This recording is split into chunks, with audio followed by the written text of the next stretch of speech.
How to block and unblock someone on TikTok.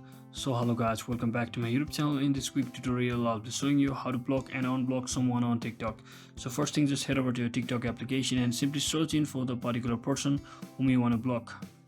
So once you locate that particular person, simply long press on that particular account, and as you can see there is no direct option to just block that particular person.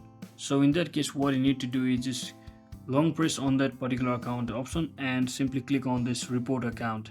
And once you do that, just choose any one of these options and simply click on continue and submit.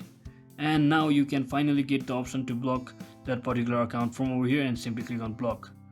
So just like that, you have successfully blocked that person. So now to unblock that person, you just head over to your profile section at the bottom right corner and click on this hamburger icon at the top right corner and simply select settings and privacy.